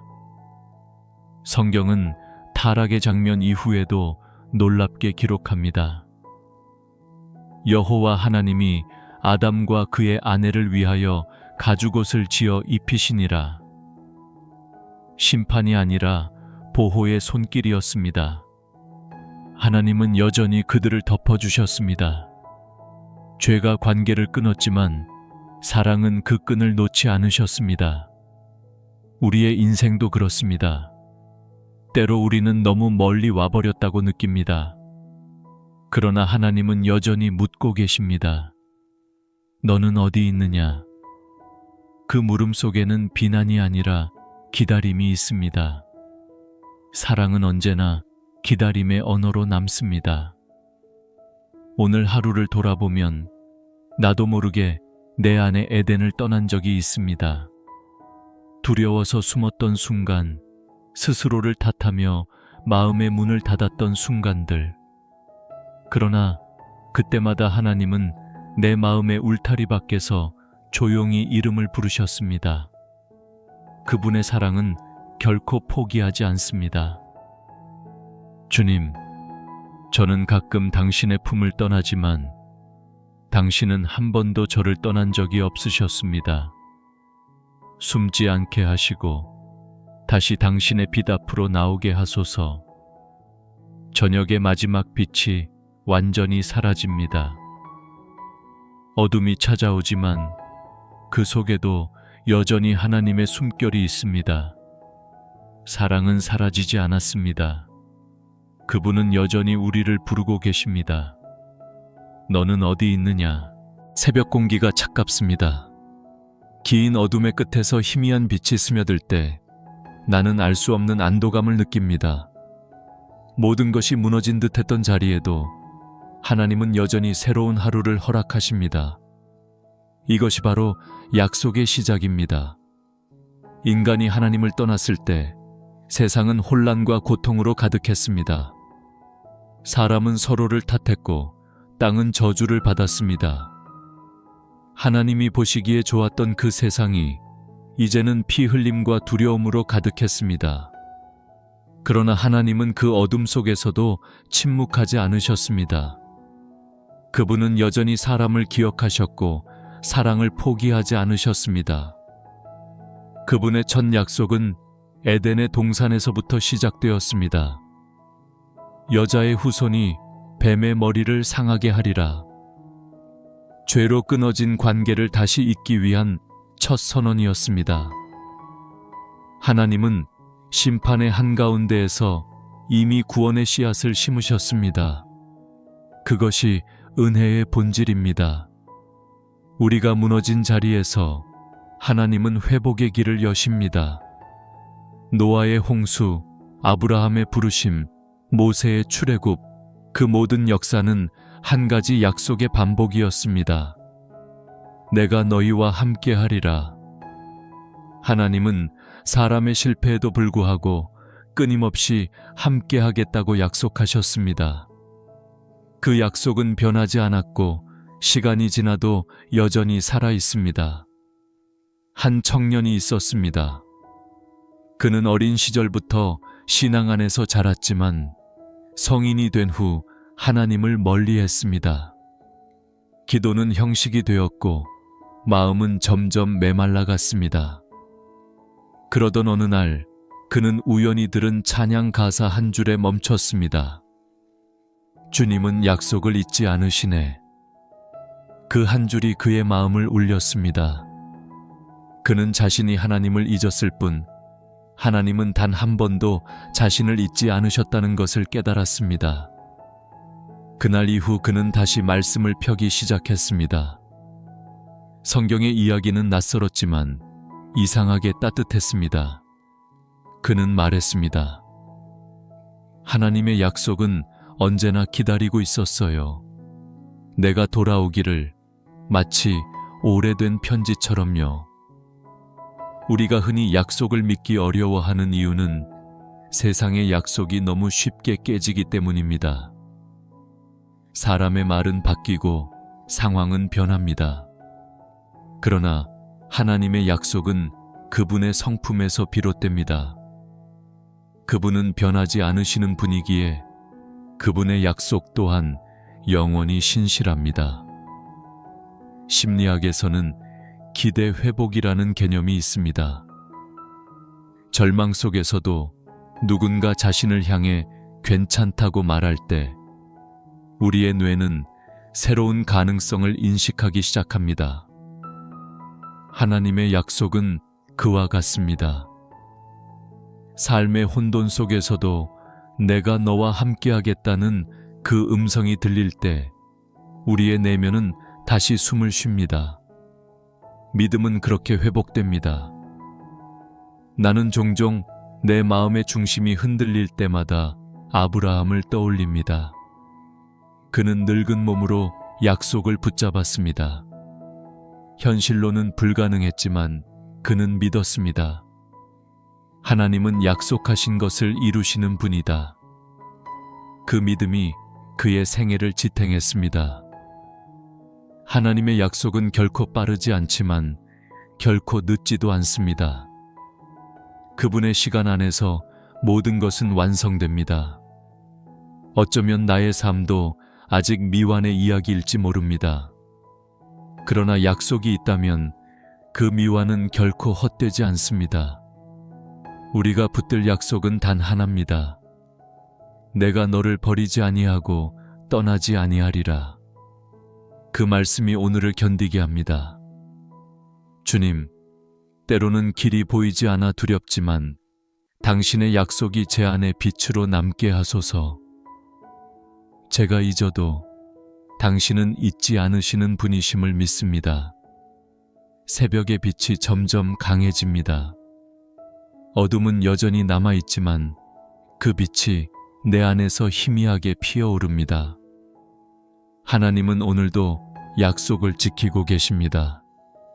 그리고 그 약속은 지금 나의 하루 속에서도 이어지고 있습니다. 겨울의 새벽은 조용하고 차갑습니다. 숨을 내쉴 때마다 하얀 입김이 피어오릅니다. 이처럼 모든 것이 식어버린 세상 속에서 하나님의 약속은 한 아이의 울음으로 시작되었습니다. 그분은 하늘의 영광을 내려놓고 한 아기의 모습으로 이 땅에 오셨습니다. 이것이 성육신, 곧 말씀이 사람이 되신 사건입니다. 요한복음은 말합니다. 태초에 말씀이 계시니라. 말씀이 육신이 되어 우리 가운데 거하시매. 말씀이 육신이 되셨다는 것은 하나님이 멀리서 말씀만 하신 분이 아니라 우리의 삶 속으로 들어오신 분이라는 뜻입니다. 하늘의 하나님이 사람의 언어, 사람의 눈물, 사람의 숨결을 입으셨습니다. 그분은 우리를 멀리서 바라보지 않으셨습니다. 그분은 우리 곁으로 오셨습니다. 나는 이 진리를 생각할 때마다 작은 아기의 손을 떠올립니다. 연약하지만 따뜻한 그 손, 그 속에는 세상을 바꾸는 힘이 숨어 있습니다. 하나님은 강함으로 오지 않으시고 가장 약한 모습으로 세상에 들어오셨습니다. 그것이 사랑의 방식이었습니다. 인간의 본능은 강한 것을 찾습니다. 높은 자리를 원하고 큰 능력을 바라봅니다. 그러나 하나님은 낮은 자리에 오셨습니다. 말구유의 냄새 속에서 찬바람 부는 들판 한가운데에서 가장 보잘것없는 모습으로 오셨습니다. 왜냐하면 그분의 목적은 지배가 아니라 함께함이었기 때문입니다. 한 노신사가 있었습니다. 그는 평생 신앙생활을 했지만 마음속 어딘가에 늘 거리감이 있었습니다. 하나님은 너무 멀리 계신 분 같아요. 그의 기도는 늘 공허했고 예배 중에도 눈물이 나지 않았습니다. 그러던 어느 날 성탄 예배에서 아이들의 찬양을 듣던 중 갑자기 마음이 무너졌습니다. 하늘의 하나님이 아기로 오셨다. 그 단순한 가사 한 줄이 그의 내면 깊은 곳을 울렸습니다. 그는 그날 일기에 이렇게 적었습니다. 하나님은 내게 다가오시기 위해 사람이 되셨다. 그분은 멀리 계신 분이 아니라 내 숨결 가까이에 계신 분이었다. 그 후 그의 신앙은 달라졌습니다. 그는 말로 설명할 수 없는 평안을 경험했습니다. 함께하심의 실체를 느낀 것입니다. 심리학에서는 공감이란 단어를 이렇게 정의합니다. 누군가의 감정 안으로 들어가 함께 느끼는 것. 하나님의 성육신은 바로 그 공감의 완성입니다. 그분은 우리의 고통 안으로 들어오셨고 우리의 눈물 속에서 함께 우셨습니다. 히브리서에는 이렇게 기록되어 있습니다. 그는 우리의 연약함을 동정하지 못하실 리가 아니시다. 이 말은 곧 하나님은 우리의 상처를 알고 계신다는 뜻입니다. 그분은 멀리서 바라보시는 분이 아니라 내 안에서 함께 아파하시는 분입니다. 나는 가끔 내 안에 메마른 시간들을 떠올립니다. 기도가 막히고 말씀이 멀게 느껴질 때가 있습니다. 그때마다 마음속으로 이렇게 고백합니다. 주님, 당신은 나의 고통을 알고 계시죠? 그러면 묘한 평안이 밀려옵니다. 그분이 나를 이해하고 계신다는 확신, 그것이 성육신의 능력입니다. 하나님이 사람이 되셨다는 것은 내가 결코 혼자가 아니라는 뜻이기 때문입니다. 하나님은 사랑을 말로만 하지 않으셨습니다. 그분은 사랑을 몸으로 보여주셨습니다. 하늘의 거룩이 흙먼지를 뒤집었으며 걸으셨습니다. 그분은 나처럼 피곤하셨고, 나처럼 울었고, 나처럼 시험을 받으셨습니다. 그러나 끝내 그분의 마음은 흔들리지 않았습니다. 사랑 때문이었습니다. 주님, 당신이 사람이 되심으로 제 외로움이 끝났습니다. 하늘의 거리를 넘어 제 안에 오신 당신, 그 사랑을 오늘 다시 기억하게 하소서. 새벽이 완전히 밝았습니다. 하늘과 땅이 만나는 시간, 그 경계 위에 서서 나는 생각합니다. 하나님이 사람이 되셨다는 것은 하늘이 땅에 닿았다는 뜻이고 영원히 내 시간 안으로 들어왔다는 고백입니다. 그날 이후 세상은 더 이상 어둠 속에 머물지 않았습니다. 빛이 사람의 모습으로 오셨기 때문입니다. 그분의 이름은 예수, 약속이 이루어진 이름입니다.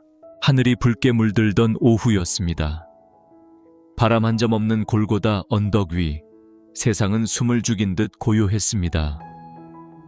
사람들은 조용히 바라보았고 하늘조차 빛을 거두어 어두워졌습니다. 그곳에 한 사람이 있었습니다.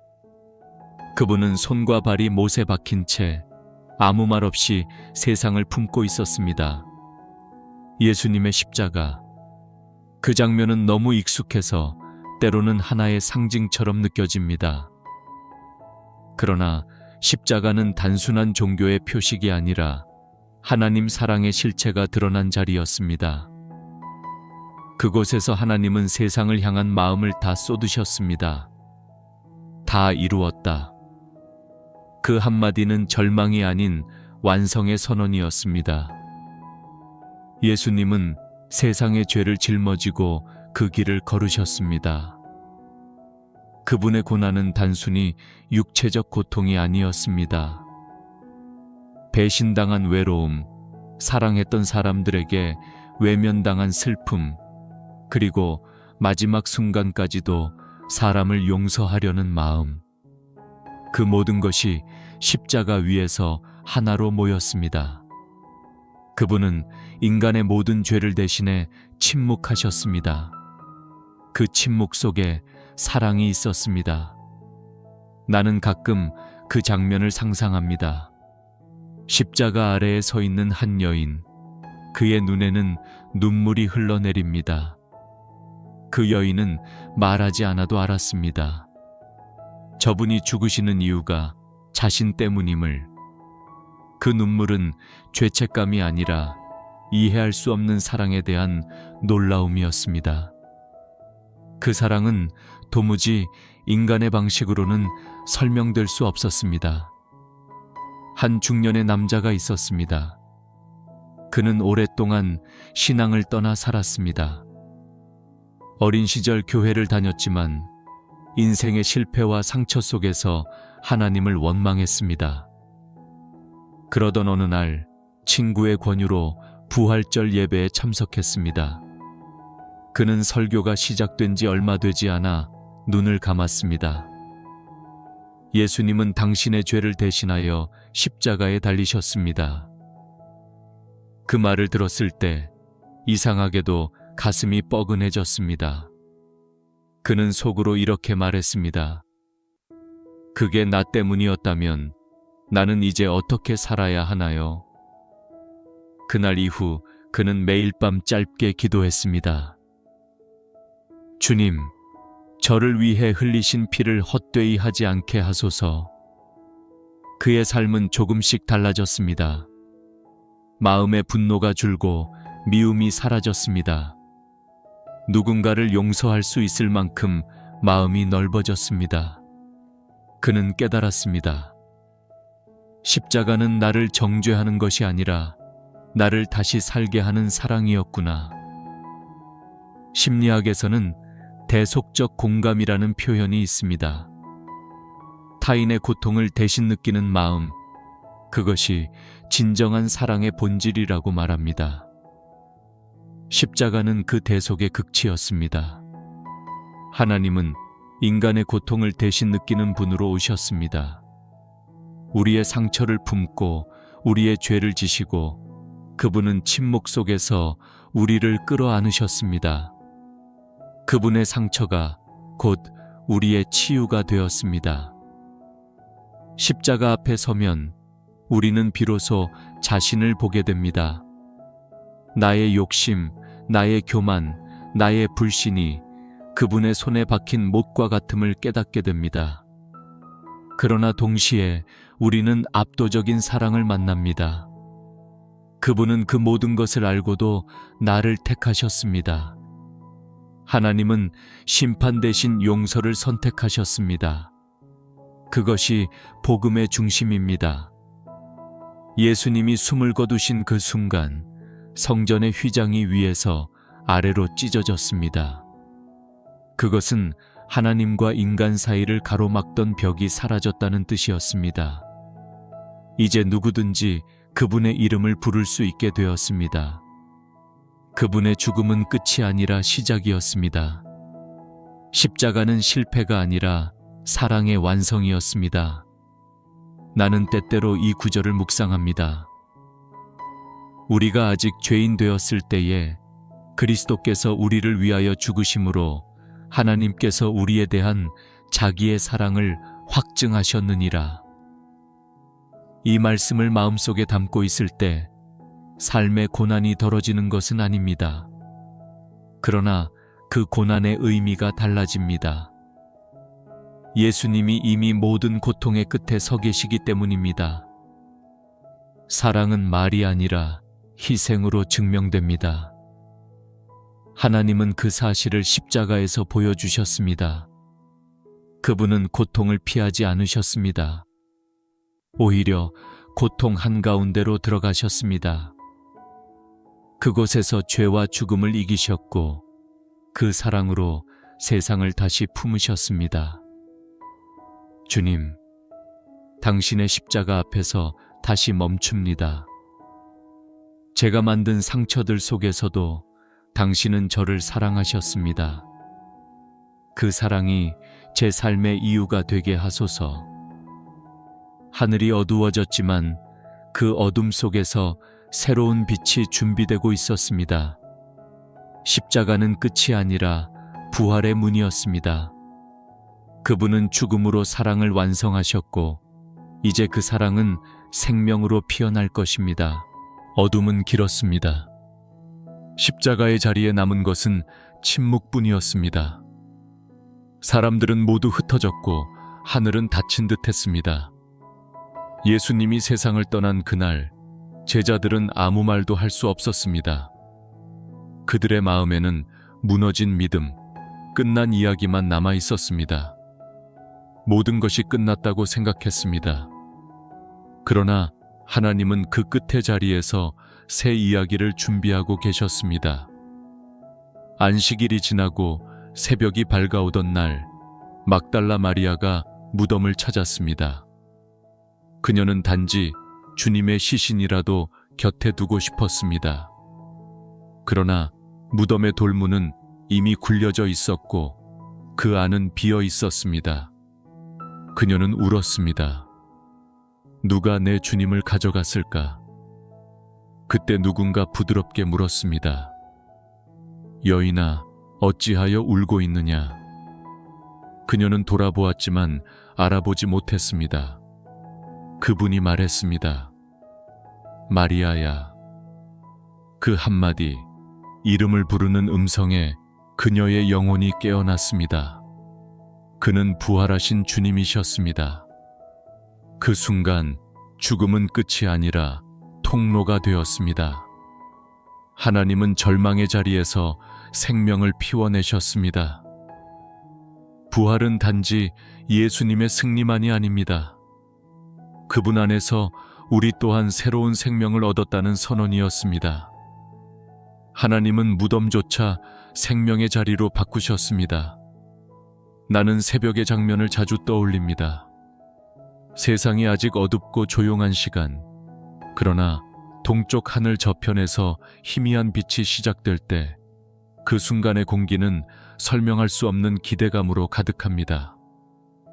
부활은 바로 그런 순간입니다. 아직 완전히 밝지 않았지만 이미 어둠이 물러가고 있는 시간. 믿음이란 그 새벽의 빛을 먼저 보는 눈입니다. 한 노부인이 있었습니다. 그녀는 오랜 세월 병상에 누워 있었습니다. 병원 창문으로 보이는 하늘만 바라보며 하나님, 제게 아직 이유가 있을까요? 라고 자주 묻곤 했습니다. 어느 부활절 새벽, 병실에서 예배 영상을 보다가 그녀는 화면 속 찬양을 들으며 눈을 감았습니다. 죽음 이기신 주, 내 삶의 주님. 그 가사가 끝날 무렵 그녀는 속삭였습니다. 주님이 살아계시니 나도 살아있습니다. 그날 이후 그녀의 표정은 달라졌습니다. 몸은 여전히 연약했지만 마음은 평안했습니다. 그녀는 병실을 기도의 자리로 바꾸었습니다. 그녀는 말했습니다. 나는 부활을 믿는 사람입니다. 그래서 오늘도 절망하지 않습니다. 심리학자들은 인간이 가장 두려워하는 감정이 무력감이라고 말합니다. 자신이 아무것도 할 수 없다고 느낄 때 뇌는 생존의 의지를 잃어버립니다. 그러나 믿음은 그 무력감의 자리에 소망이라는 새 회로를 만듭니다. 부활의 믿음이란 불가능 속에서도 하나님은 여전히 일하신다고 확신하는 마음입니다. 죽음을 이긴 사랑은 그 어떤 상황도 끝이 될 수 없게 만듭니다. 예수님은 무덤에서 나오신 후 제자들을 찾아가셨습니다. 그들은 두려움에 문을 걸어 잠그고 있었습니다. 그분은 문을 열지 않고 그들의 한가운데 서셨습니다. 너희에게 평강이 있을지어다. 그 말은 단순한 인사가 아니었습니다. 그분은 상처 입은 손을 보여주시며 말씀하셨습니다. 두려워하지 말라. 그들의 눈에 눈물이 고였습니다. 죽음보다 강한 사랑이 그들을 찾아왔기 때문입니다. 그날 이후 제자들은 변했습니다. 그들은 더 이상 숨어 있지 않았습니다. 세상 끝까지 나아가 복음을 전했습니다. 그들의 담대함은 스스로 생긴 것이 아니었습니다. 죽음이 더 이상 마지막이 아님을 본 사람만이 그렇게 살 수 있었습니다. 나 역시 삶의 무덤을 여러 번 경험했습니다. 기도가 닫힌 듯하고 마음이 굳어버린 시간들. 그러나 그때마다 주님은 내 이름을 부르셨습니다. 네가 왜 울고 있느냐? 그 음성이 들리면 마음속 어둠이 조금씩 물러갑니다.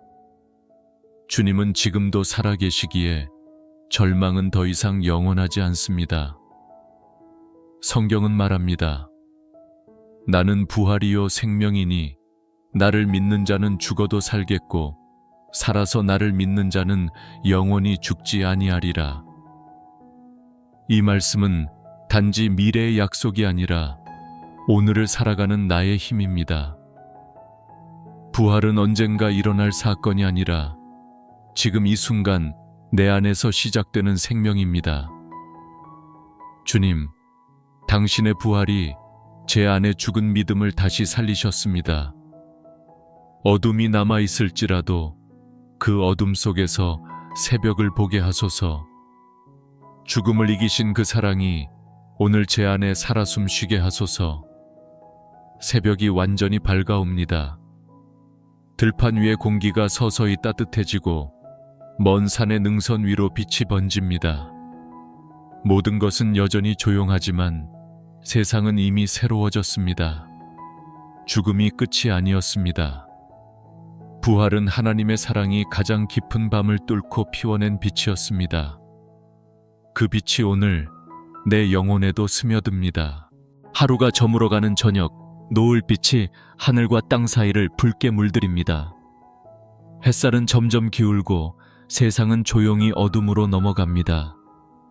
나는 그 시간의 경계에 앉아 생각합니다. 모든 빛은 다시 돌아오고 모든 시작은 언젠가 완성된다는 사실을, 그리고 그 완성의 끝에는 다시 오실 주님이 계십니다. 예수님은 부활하신 후 제자들에게 약속하셨습니다. 내가 다시 오리라. 그 약속은 단순한 위로가 아니었습니다. 그분이 걸어가신 사랑의 길이 언젠가 완전한 나라로 이어질 것을 약속하신 것입니다. 그날은 눈물도 고통도 이별도 사라지는 날, 모든 것이 새롭게 되는 날입니다. 하지만 그 기다림은 길었습니다. 초대교회 성도들은 매일처럼 마라나타, 주 예수여 오시옵소서를 외쳤습니다. 그들은 고난 속에서도 흔들리지 않았습니다. 왜냐하면 그들의 소망은 세상이 아니라 다시 오실 그분에게 있었기 때문입니다. 그들의 믿음은 현실의 고통을 이겨낸 희망이었습니다.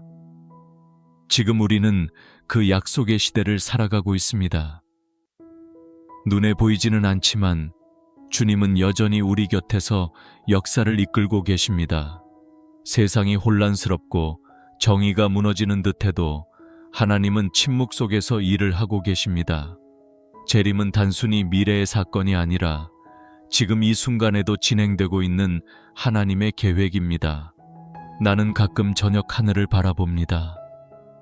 별빛이 하나둘 떠오를 때 그 고요한 장면 속에서 마음속으로 속삭입니다. 주님, 오늘도 오고 계시지요. 그분은 먼 하늘에 계신 분이 아니라 하루의 끝마다 내 마음을 찾아오시는 분입니다. 그분의 재림은 먼 미래의 거대한 사건이기 전에 내 삶 속 매 순간에 임재로 먼저 다가옵니다. 한 교회 집사님의 이야기가 있습니다. 그녀는 오랜 세월 외로운 노년을 보내며 하루하루를 주님, 오늘도 오시겠습니까? 라는 기도로 시작했습니다. 그녀의 방 한쪽에는 늘 촛불 하나가 켜 있었습니다. 그 불빛은 희미했지만 꺼지지 않았습니다. 어느 날 젊은 이웃이 물었습니다. 그 불은 왜 매일 켜두세요? 그녀는 미소 지으며 대답했습니다. 주님이 오실 길을 밝히는 등불이에요. 그 단순한 말 속에는 깊은 신앙이 있었습니다. 그녀는 매일 밤 작은 불빛 아래에서 찬송을 부르곤 했습니다. 내 주여, 언제나 오시렵니까? 그리고 잠들기 전에는 항상 이렇게 속삭였습니다. 주님, 오늘도 오셨지요. 제 마음에 그녀는 세상을 떠나기 전 평안한 얼굴로 이렇게 말했습니다. 이제 빛 가운데로 들어갑니다. 주님은 약속대로 오셨습니다. 내가 기다린 그분은 한 번도 늦지 않으셨습니다. 그녀의 마지막 미소는 두려움이 아니라 긴 기다림이 끝난 사람의 안식이었습니다. 신학자들은 재림을 완성된 사랑의 귀환이라 부릅니다. 그것은 세상의 종말이 아니라 하나님의 사랑이 완전하게 드러나는 순간입니다. 모든 불의가 심판받고 모든 눈물이 닦이는 날, 하나님과 사람 사이의 모든 거리가 사라집니다. 그날은 두려움의 날이 아니라 회복의 날입니다. 심리학에서도 기다림의 신앙은 흥미로운 주제를 다룹니다. 기다림은 불안을 유발하지만 그 기다림 속에 소망이 섞이면 마음의 구조가 달라진다고 합니다. 하나님의 사람은 그 기다림 속에서 평안을 배웁니다. 재림을 믿는다는 것은 결국 하나님이 여전히 일하고 계신다는 사실을 신뢰하는 것입니다. 예수님은 말씀하셨습니다. 너희는 마음에 근심하지 말라. 하나님을 믿으니 또 나를 믿으라. 내 아버지 집에는 거할 곳이 많도다.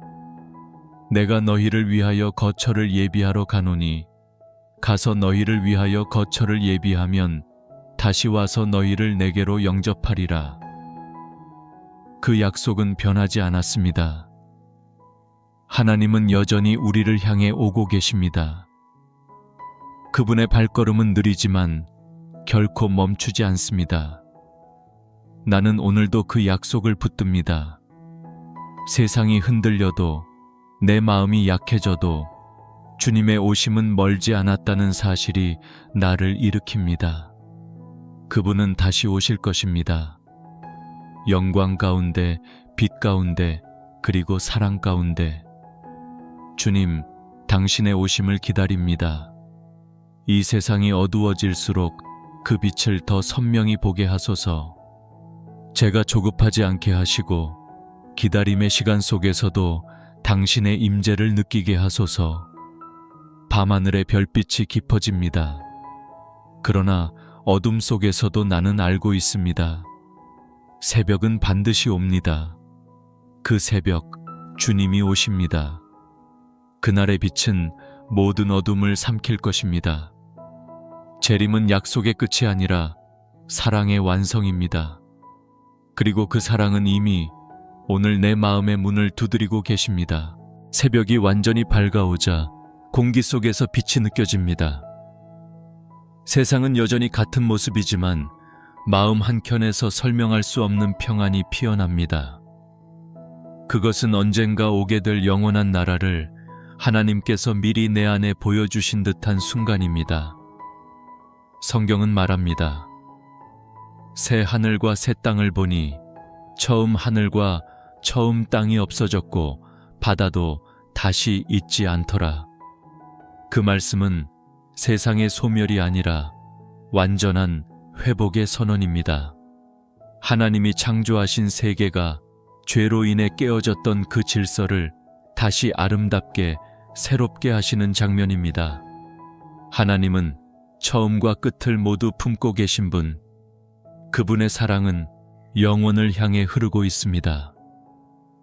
나는 종종 창문을 열고 멀리 하늘을 바라봅니다. 그 하늘 아래에서 수많은 생명이 숨쉬고 끝없이 이어지는 바람이 모든 존재를 감싸 안습니다. 그 순간 문득 이런 생각이 듭니다. 하나님과 함께 산다는 것은 아마 이런 평안의 감정이겠구나. 그분의 나라란 특별한 공간이 아니라 하나님이 온전히 함께 하시는 관계의 완성입니다. 요한계시록은 그 나라를 이렇게 묘사합니다. 하나님이 그들과 함께 계시니 그들은 하나님의 백성이 되고 하나님은 친히 그들과 함께 계시리라. 그 말씀은 약속 이상의 고백입니다. 하나님은 멀리 계시지 않습니다. 그분은 우리 곁에 그리고 우리 안에 거하십니다. 영원한 나라는 먼 미래의 장소가 아니라 이미 지금 이 순간부터 시작되고 있습니다. 나는 오래전 한 노신부의 이야기를 기억합니다. 그는 평생 사람들을 위로하며 섬기다가 마지막 병상에서 조용히 미소 지었습니다. 누군가 물었습니다. 신부님, 무섭지 않으세요? 그는 부드럽게 웃으며 대답했습니다. 무섭지 않습니다. 나는 단지 이곳에서 저곳으로 옮겨갈 뿐이에요. 주님이 계신 곳으로요. 그의 눈빛은 두려움이 아니라 그리움이었습니다. 그는 이미 영혼의 문턱을 넘어 주님 품으로 걸어가는 사람이었습니다. 그의 말은 내 마음에 오래 남았습니다. 하나님과 함께 사는 삶이란 죽음 이후에 갑자기 시작되는 것이 아니라 지금 이 땅에서도 이미 배우고 익혀가는 길이라는 생각이 들었습니다. 우리가 사랑할 때, 용서할 때, 감사할 때, 그 순간마다 하나님의 나라가 우리 안에 스며듭니다. 천국은 멀리 있지 않습니다. 하나님이 함께 하시는 곳, 바로 그 자리가 천국입니다. 뇌과학에서도 흥미로운 연구가 있습니다. 감사와 사랑, 용서의 감정을 자주 표현하는 사람은 뇌의 전두엽과 편도체의 연결이 강화되어 공포나 분노를 덜 느낀다고 합니다. 결국 평안이란 외부 환경의 결과가 아니라 내면의 관계에서 비롯된다는 것입니다. 하나님이 우리 안에 거하실 때 우리의 마음은 그분의 질서로 다시 세워집니다. 이것이 바로 하나님과 함께 사는 삶의 실제입니다. 나는 하루를 마칠 때마다 생각합니다. 오늘 내 마음에 하나님이 머무르셨는가? 그분이 내 안에 계시면 세상이 흔들려도 평안은 흔들리지 않습니다. 삶의 굴곡 속에서도 주님이 함께 하신다는 한 가지 확신이 모든 두려움을 잠재웁니다. 한 여인은 사랑하는 남편을 먼저 떠나보냈습니다. 오랜 세월 함께했던 집이 낯설게 느껴졌고 식탁의 한 자리는 언제나 비어 있었습니다. 그러나 그녀는 매일 아침 성경을 펴고 이 구절을 읽었습니다. 하나님은 그들과 함께 계시리라. 그녀는 조용히 속삭였습니다. 그래요, 주님. 저는 혼자가 아니에요. 그녀의 눈에는 눈물이 있었지만 그 눈물 속에는 두려움이 없었습니다. 그녀는 그 평안을 하나님이 내 집에 머무르시는 증거라고 말했습니다. 영원한 나라에서 하나님은 모든 눈물을 닦아주실 것입니다. 그러나 그 위로는 이미 지금부터 시작되고 있습니다. 우리가 용서할 때, 우리가 서로를 안아줄 때, 우리가 괜찮다고 말할 때, 그 순간마다 하나님의 나라가 이 땅에 조금씩 스며듭니다.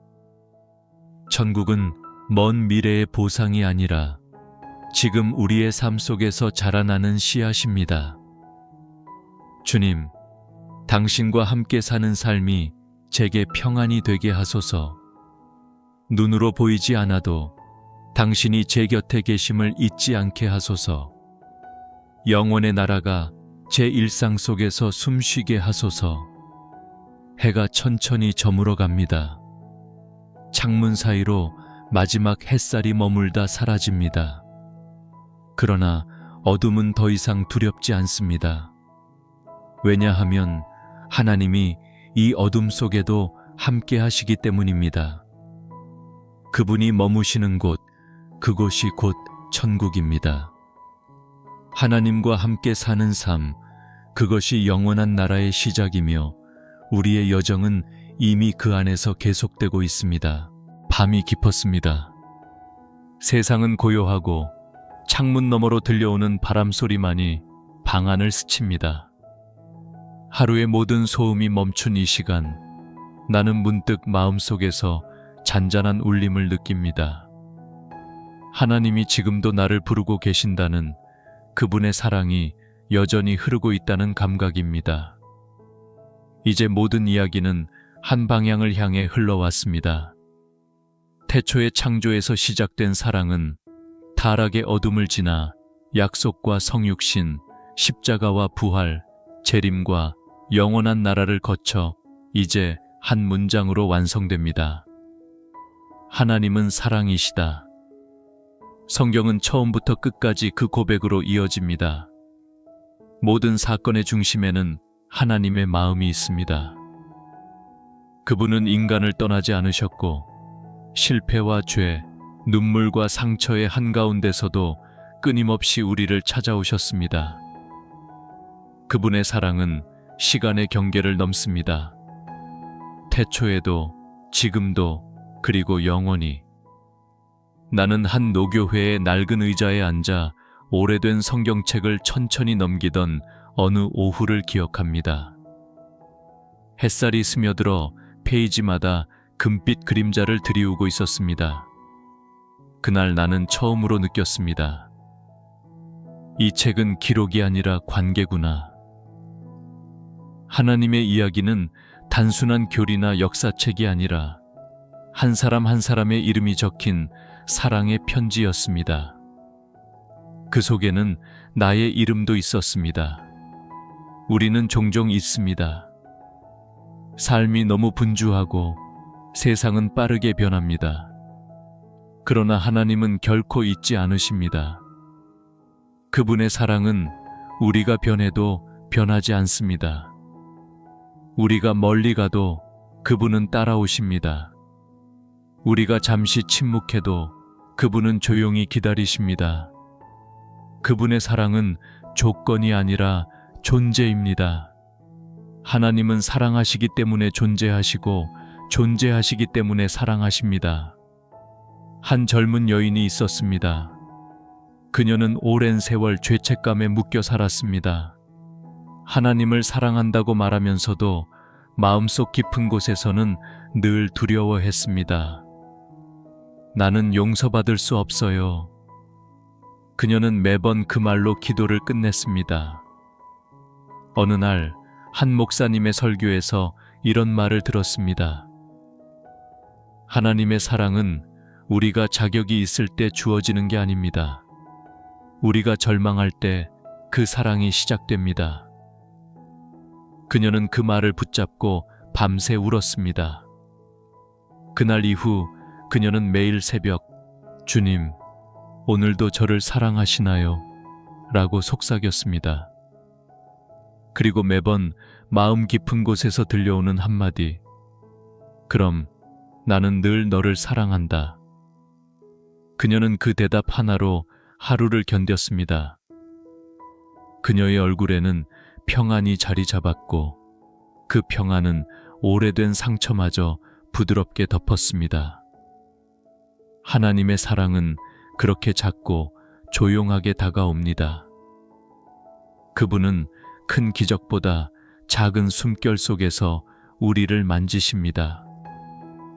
꽃 한 송이 피는 봄의 아침, 누군가 건네는 따뜻한 말 한마디, 무겁던 마음이 갑자기 가벼워지는 순간, 그 모든 장면 속에 하나님의 사랑이 숨어 있습니다. 그 사랑은 설명되지 않아도 느껴집니다. 심리학에서는 안정애착이라는 개념이 있습니다. 사랑받는다는 확신이 있을 때 인간의 불안은 줄어들고 마음은 강해진다고 합니다. 하나님의 사랑은 우리 영혼의 가장 깊은 안정애착입니다. 그 사랑을 느낄 때 우리는 더 이상 증명하려 하지 않습니다. 그저 존재 자체로 충분함을 압니다. 하나님이 나를 붙드신다는 사실이 삶의 모든 흔들림보다 더 단단한 뿌리가 됩니다. 나는 가끔 조용히 기도합니다. 주님, 이 사랑이 끝나지 않게 하소서. 그러나 곧 깨닫습니다. 그 사랑은 애초에 끝날 수 없다는 것을. 하나님의 사랑은 시작도 끝도 없습니다. 그분은 시간 밖에서 영원이라는 이름으로 우리를 품고 계십니다. 성경의 마지막 문장은 이렇게 맺습니다. 주 예수여 오시옵소서. 그리고 그 다음 구절, 주 예수의 은혜가 모든 자들에게 있을지어다. 하나님의 이야기는 은혜로 끝납니다. 그러나 사실 그것은 끝이 아니라 새로운 시작입니다. 하나님의 사랑은 결코 마침표로 끝나지 않습니다. 그분의 은혜는 매일 새롭게 우리를 찾아옵니다. 주님, 당신의 사랑이 제 안에 머무르게 하소서. 시간이 흘러도 세상이 변해도 그 사랑 하나로 오늘을 살게 하소서. 당신의 은혜 안에서 끝나지 않는 이야기를 계속 써 내려가게 하소서. 새벽이 다시 밝아옵니다. 하루가 시작되지만 어쩐지 처음과 닮아 있습니다. 태초의 빛이 다시 내 안에 스며듭니다. 하나님의 이야기는 여전히 흐르고 있습니다. 창조에서 시작된 사랑은 이제 영원 속에서 완성되었지만 멈추지 않습니다. 그분은 지금도 말씀하십니다. 나는 처음이요 마지막이라. 나는 알파요 오메가라. 나는 너를 사랑한다. 모든 숨결이 그 음성 안에 머뭅니다. 모든 시간은 그 사랑 안에서 쉼을 얻습니다. 하나님의 이야기는 끝나지 않았습니다. 그리고 지금 당신의 삶 속에서도 조용히 계속되고 있습니다.